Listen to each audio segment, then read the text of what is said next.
We just heard there about the fight that's going on between Fox and Comcast for Sky. I know that this is something that you're having to analyse at the moment, particularly between Fox and Sky. Any update that you can give us as to when the decision might come?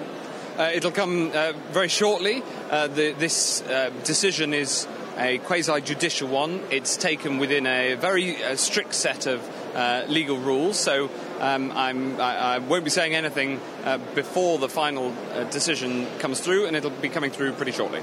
June the 13th? Well, that's the deadline, so between now and then. And it's taken 17 months. What is it, because of the judicial element to it that it's taken this time? Yes, there's a very clear process that has to be gone through. All the decisions need to be taken on the basis of the objective evidence before the Secretary of State, and I'll be taking that decision and announcing it in the next, pretty shortly. Okay, well, stay tuned for that. Meanwhile, we're here in Paris, of all places, and you've just been on stage, next to the President Macron, listening to what he says about the investment that France is making in technology. You worried that it might be the threat to UK and threat to London's dominance in tech in Europe? Well, the UK is the clear leader in technology in Europe. I'm delighted that France is also making moves in that direction. After all, this isn't a zero-sum game. I think that a stronger France leads to a stronger Britain.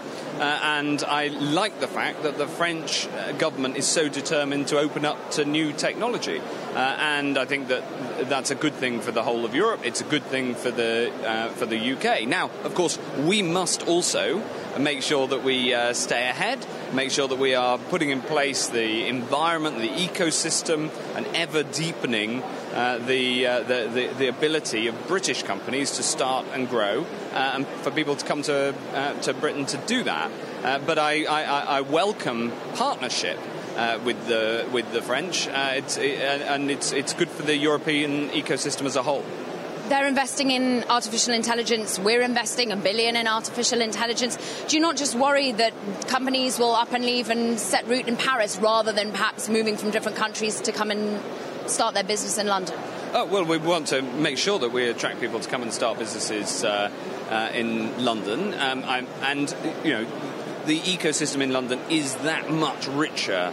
And it's a generation ahead in a way, because the French have only just really got started on this agenda. Now, one of the advantages of artificial intelligence, by its nature, the bigger the data set, the more powerful it is. And so international collaboration and collaboration with friends around the world is more positive and more impactful than in almost any other sphere of business.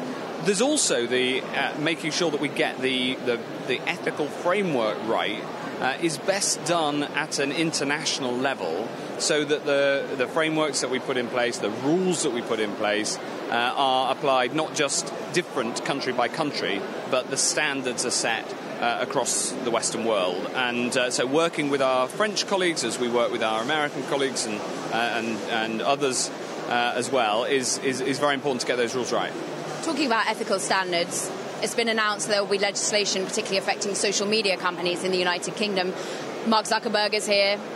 Are you going to be speaking to Facebook about the ramifications of this and what it will mean for their business? Yes, it's important for Facebook. It's important that we get those rules right so they are effective and so people are kept safe online.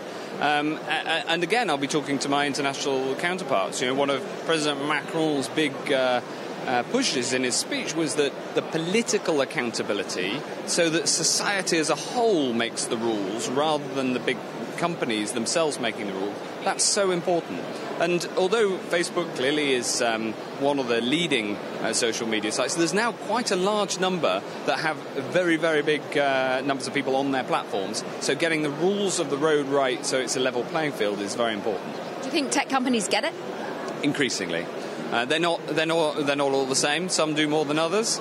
But this point that it's got to be society, and that means manifested through the government, that sets the broad rules of the road, especially for the protection of children and the prevention of some of the high harms. They increasingly get that. Mark Zuckerberg himself has called for regulation in this space, because he recognises that it's society rather than the companies that should set the rules. But we've got to make sure the rules are effective and work, and that's why we've got to talk to the companies and talk to our international neighbours. Very quickly, was it a lost opportunity for Mark Zuckerberg not to come to the UK Parliament? Well, I think he would have had the opportunity to explain himself with some, I would imagine, very good questioning and nuanced questioning. I'm not sure that many people learned much from his performance at the European Parliament.